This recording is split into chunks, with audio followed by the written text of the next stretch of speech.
Well, it is now time for our weekly political segment, Texas Face Off. Joining me this morning is Ed Scruggs. He's a board member and spokesperson for Texas Gun Sense, and Matt Mackowiak, chairman of the Travis County Republican Party. We thank you both for being with us today.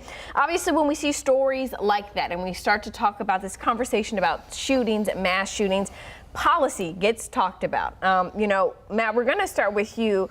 Thoughts about what steps lawmakers could take, and maybe before we even go there, what they should be looking at and thinking about right now? Yeah, I mean, look, I think we all want to prevent these kinds of things from happening. I think no one wants to see these kinds of things happen with increasing frequency. So the first step is to understand exactly how this happened and why it happened. And so you can't pass a law within 24 hours of one of these horrific shootings without first studying exactly what happened.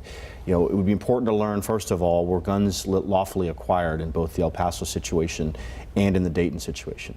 One of the challenges we have in these situations is in many cases, mass shooters don't break a law until they commit a mass shooting.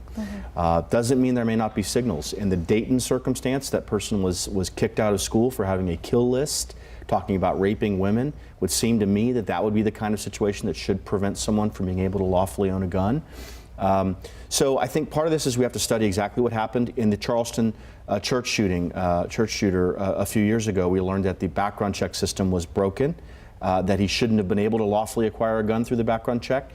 Bipartisan lawmakers came together, passed the Fix-Nix Act to make sure that never happens again. It's a good example of studying what happened, being thoughtful, trying to approach it in a bipartisan way, and passing something that makes sense. Yeah. Ed, what are your thoughts on what lawmakers should be considering right now? Well, I think everything should be on the table. I mean, to recognize that we just had a terrorist act, a race-based massacre of Latino people in this state is horrifying. But I think we're going to see some movement. This morning, the GOP governor of Ohio, DeWine, called for that legislature to enact universal background checks and a red flag bill. These are things that legislature has refused to do. He is a strong Republican leader in that state. So for him to come out and make that call this early is promising. I would hope we could see something like that in Texas. It remains to be seen. The governor hasn't said much about this yet. But I think that's the least we can do. Both of those measures would help. It's not going to completely solve the problem, however, but it's a good start. So let's talk a little bit about red flag laws. This is the idea that when someone presents what is believed to be a credible threat, they would go before a judge. The judge would be able to temporarily stop them from having a gun. They can confiscate a gun, stop them from purchasing a gun. Texas talked about this after the shooting at Santa Fe High School. This was one of the topics brought up during the roundtable discussions. Governor Greg Abbott kind of initiated this, but then backed off of it. And we had Lieutenant Governor Dan Patrick come out and say, the Senate's not going there. We're not going to pass this. Matt, what was the thought process behind Patrick coming out and being against them?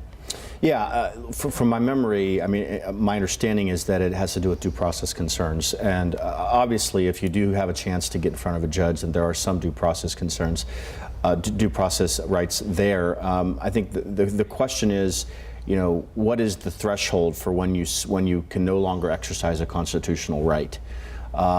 I do think you're going to see some movement towards red flag laws at the federal level. We've seen Senator Lindsey Graham of South Carolina and Democrat Richard Blumenthal of Connecticut apparently struck a deal in the last 24 hours that they're going to try to move forward with red flag laws. Can I just admit for a second talk about universal background checks? It's a bit of a bumper sticker, and I think it polls well. The problem with universal background checks is a couple things. One, the vast majority of gun acquisitions happen through background checks. Even at gun shows, there's a misunderstanding about how gun shows work. If a licensed dealer is selling a gun at a gun show, you still have to go through a background check. The only types of gun purchases that are not covered by background checks are so-called private sales that might occur between a grandfather passing a gun down to a grandson or something like that. In order to have universal background checks in private sale situations, you have to have a national gun registry. And I think for a lot of Second Amendment supporters, they hear National Gun Registry, they think gun confiscation.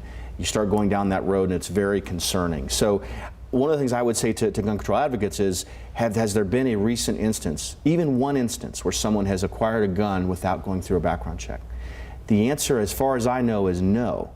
So that's not what's causing these mass shootings. It's not that someone went outside the system, went through a private sale, didn't have a background check, and then did a mass shooting. Yeah, what would you say to that? Well, I'd say it's a little more substantial than that in the terms of, obviously, universal background checks may not stop gun violence, obviously.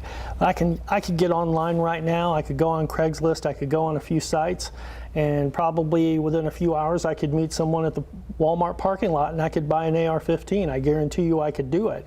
And there are people that do it.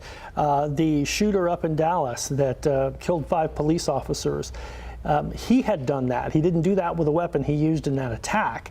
So it is possible, but it's also, I think, these guns obtained bypassing the background check system, a lot of street crimes and other crimes that may not be as high profile. The weapons are either stolen or they're obtained illegally, and that's a big problem as well. So the universal background check system, while it does have flaws, could be strengthened and fixed even more than it is today. I think it's just a layer of protection there that's a good start. Again, it does poll well because most people have nothing to fear, nothing to hide about it. They don't see a problem there. And I think the U.S. Senate must vote on this. The House passed it. It's sitting there.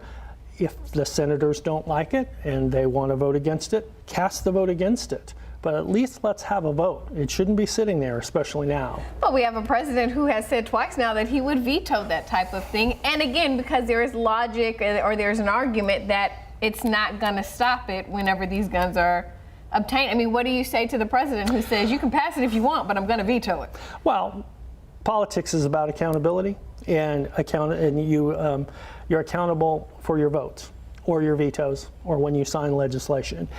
Universal background checks would not stop all gun violence, but it will stop some. All of these laws will save some lives. Right? What we're doing now is not working. It is spinning out of control and getting worse. So I would ask the president to please reconsider. In the past, he said he supported them, but not now. But let's get the vote in the Senate and have elected officials be accountable by registering their vote on this legislation. I don't see there's any harm in that. It's got to be good in moving the ball forward. Matt, if people poll-wise say they want it, why not just do it? Well, I don't think you're going to see the Senate take votes on issues that the president would veto. I think that's pointless and actually counterproductive. That's why I think the Graham-Blumenthal effort on red flag laws, because the president again endorsed that in his statement yesterday morning, I think that has greater potential. I'll make a couple other quick points. One, I mean, he mentioned gun theft and illegal purchases. Those are already laws on the books. We don't necessarily need new laws. I do think one of the big issues here is, are we enforcing current law? I mean, Democrats oftentimes always want to talk about new laws. They don't oftentimes talk about whether the laws we have are being appropriately enforced. I think the other issue that oftentimes gets missed among gun control advocates is, let's say you did everything that they're proposing. You have 300 million guns in the country. You have 5 to 10 million AR-15s, 5 to 10 million AK-47s currently in circulation. What do you do about those guns? You're going to create a black market for those guns. Do you do a voluntary buyback? Criminals are not going to offer their weapons in a voluntary buyback. Do you do a mandatory buyback? What happens if someone doesn't return the gun?